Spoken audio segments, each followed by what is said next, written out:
Na data em que este vídeo está sendo gravado, Papa Bento XVI está ainda entre nós e é o Papa Emérito da Santa Mãe Igreja. Em sua brilhante obra sobre Jesus de Nazaré, Bento XVI nos fala do episódio em que os dois ladrões estavam sendo crucificados juntamente com nosso Senhor. A análise feita pelo maior teólogo vivo é profunda e nos ajuda a meditarmos sobre este momento extremamente importante para o mistério da salvação dos homens. O Papa começa assim. No Evangelho aparecem 3 grupos de zombadores. Primeiro, os passantes. Estes repetem ao Senhor a palavra alusiva à destruição do templo. Ah, tu que destruís o templo e em 3 dias o edificas, salva-te a ti mesmo, desce da cruz. As pessoas que assim zombam do Senhor exprimem desse modo seu desprezo pelo impotente, fazem-lhe sentir uma vez mais a sua impotência. Ao mesmo tempo querem induzi-lo em tentação, como já tinha feito o diabo. Salva-te a ti mesmo, serve-te do teu poder. Não sabem que é precisamente naquele momento que se realiza a destruição do templo e que desse modo se forma o novo templo. No fim da paixão, com a morte de Jesus, o véu do templo rasga-se em 2, como narram os sinóticos, de alto a baixo. Havendo 2 véus no templo, aqui entende-se provavelmente o interno, isto é, o véu que impede as pessoas de ter acesso ao Santo dos Santos. Uma só vez no ano pode o sumo sacerdote atravessar o véu, apresentar-se na presença do Altíssimo e pronunciar o seu santo nome. Jesus está sendo humilhado e as pessoas não têm a mínima noção do que está acontecendo naquele instante. Um novo tempo está começando, uma nova aliança se realiza pelo sangue da pessoa divina de Jesus. Como o Papa explica, o véu interno que impede as pessoas de se conectarem com o Altíssimo está sendo rasgado. Jesus veio ao mundo para nos libertar do pecado, da morte e do inferno. Jesus é o Deus encarnado que assumiu a natureza humana, assumiu a humanidade para nos resgatar da morte eterna. E tudo isso é selado no sangue do Cordeiro de Deus. O Papa continua. Agora, no momento da morte de Jesus, esse véu rasga-se de alto a baixo. Assim se alude a 2 coisas. Por um lado, torna-se evidente que o período do antigo templo e dos seus sacrifícios terminou. No lugar dos símbolos e dos ritos que remetiam para o futuro, temos agora a própria realidade, Jesus crucificado, que nos reconcilia a todos com o Pai. Mas, ao mesmo tempo, o rasgar-se do véu do templo significa que agora está aberto o acesso a Deus. Até então, o rosto de Deus estivera velado. Só por meio de sinais, e uma vez no ano, podia o sumo sacerdote aparecer diante dele. Agora o próprio Deus tirou o véu. No crucificado, Deus manifestou-se como aquele que ama até a morte. O acesso a Deus está livre. O segundo grupo de zombadores é formado por membros do Sinédrio. Mateus menciona os 3 grupos, sacerdotes, escribas e anciãos. Formulam a sua expressão de escárnio em ligação com o livro da sabedoria, que no 2º capítulo fala do justo que se opõe à vida transviada dos outros, que se diz filho de Deus e é entregue ao sofrimento. Reassumindo essas palavras, os membros do Sinédrio dizem agora a propósito de Jesus o crucificado: Rei de Israel, que desça agora da cruz, e creremos nele. Confiou em Deus, pois que o livre agora, se é que se interessa por ele, já que ele disse: eu sou o filho de Deus. E assim, sem se darem conta, os escarnecedores reconhecem que Jesus é verdadeiramente aquele de que fala o livro da sabedoria. Precisamente na situação de impotência exterior, ele revela-se como o verdadeiro Filho de Deus. Impressionante! Justamente no momento em que Jesus se mostra sem poder algum, completamente humilhado e esvaziado de sua divindade, em obediência absoluta ao seu Pai e por puro amor gratuito, o mestre da vida é mais uma vez escarnecido. As palavras deste segundo grupo de zombadores são confirmadas pela passagem de Sabedoria, capítulo 2, verso 18, que diz: porque se o justo é filho de Deus, Deus o defenderá e o tirará das mãos dos seus adversários. Aqueles que humilham Jesus repetem tais palavras, tentando o Filho do Deus vivo. E Jesus nos revela o Deus do amor, não o Deus da vingança. Jesus, Deus feito homem, está se entregando pelo resgate de cada um de nós. Podemos acrescentar que o livro da Sabedoria talvez conhecesse a elucubração de Platão, que na sua obra sobre o Estado tenta imaginar qual seria o destino reservado neste mundo ao justo perfeito e chega à conclusão de que seria o crucificado.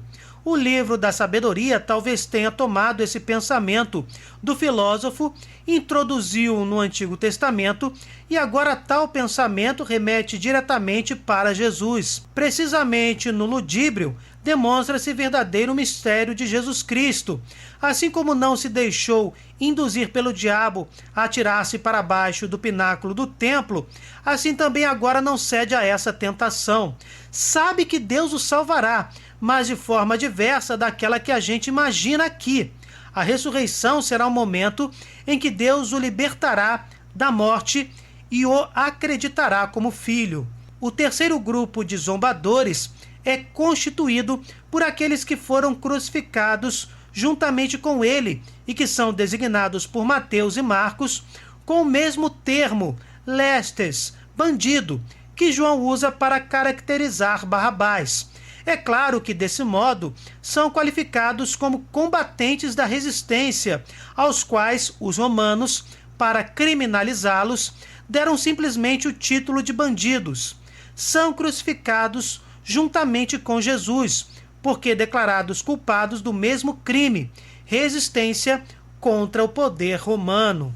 Nesta altura, passamos a conhecer esse terceiro grupo de zombadores, os chamados bandidos, ou no contexto dos evangelhos, os combatentes da resistência ao poder romano, estão sendo crucificados ao lado de Jesus Cristo, nosso Senhor. Teria Jesus se revoltado contra o poder político de Roma ou era algo mais?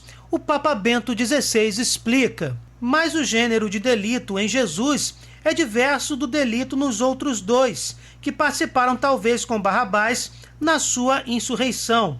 Pilatos sabe bem que Jesus não tinha em mente nada desse gênero, e assim na inscrição para a cruz define o crime de maneira particular: Jesus Nazareno, rei dos judeus. Até aquele momento, Jesus evitara o título de Messias ou de rei, ou melhor, tinha-o imediatamente associado com a paixão para impedir interpretações erradas. Agora o título de rei pode aparecer diante de todos. Jesus é publicamente proclamado rei nas três grandes línguas de então. É compreensível que os membros do Sinédrio se irritem por esse título, no qual Pilatos quis seguramente também exprimir o seu cinismo contra as autoridades judaicas e, embora com atraso, vingar-se delas. Mas tal inscrição, que equivale à proclamação de um rei, está agora diante da história do mundo. Jesus foi elevado. A cruz é o seu trono, donde atrai o mundo a si. Desse lugar do extremo dom de si mesmo, desse lugar de um amor verdadeiramente divino. Ele, a seu modo, um modo que nem Pilatos, nem os membros do Sinédrio puderam compreender, domina como verdadeiro rei. Jesus é elevado e demonstra para todo mundo o verdadeiro amor, aquele que dá vida pelo próximo. Não existe amor maior do que aquele que dá vida pelo irmão. Jesus, Deus encarnado, como já dito, assumiu a humanidade e entregou a sua vida divina a Deus Pai para justificar todos os homens que aderissem a esta crença com seu sim coerente, refletido em boas obras e em uma peregrinação terrestre pautada na verdade absoluta, que é o próprio Espírito Santo. Aqui, de forma legítima, contemplamos o Rei dos Reis, o Rei da misericórdia, da justiça e da vida. Dos dois homens crucificados com ele, só um se associa à zombaria. Um dos dois intui o mistério de Jesus. Sabe e reconhece que o gênero de delito de Jesus era completamente diferente, que Jesus era um não violento, e agora se dá conta de que esse homem crucificado com eles torna verdadeiramente visível o rosto de Deus, é o Filho de Deus. Por isso lhe suplica: Jesus, lembra-te de mim quando vieres com teu reino. Como o bom ladrão tenha imaginado concretamente a entrada de Jesus no seu reino e em que sentido lhe tenha, consequentemente, pedido a lembrança de Jesus, não sabemos. Mas, obviamente, na cruz, ele próprio compreendeu que esse homem despojado de todo o poder é o verdadeiro rei, aquele de quem Israel está à espera e ao lado de quem agora ele quer estar não só na cruz, mas também na glória. O chamado bom ladrão não é chamado desta forma por ser um ladrão eficiente ou para se indicar que tal ofício é ligado a uma virtude. Não, São Dimas é um ladrão arrependido que enxerga no Nazareno crucificado o legítimo rei do universo. Simples assim, convertido na cruz, o primeiro santo canonizado, neste caso pelo próprio Cristo, contempla ao seu lado o próprio Deus, Senhor da história, que entrega sua vida pelos homens. E o Papa Bento XVI conclui: a resposta de Jesus ultrapassa o pedido. No lugar de um futuro indeterminado, coloca o seu hoje. Hoje estarás comigo no paraíso.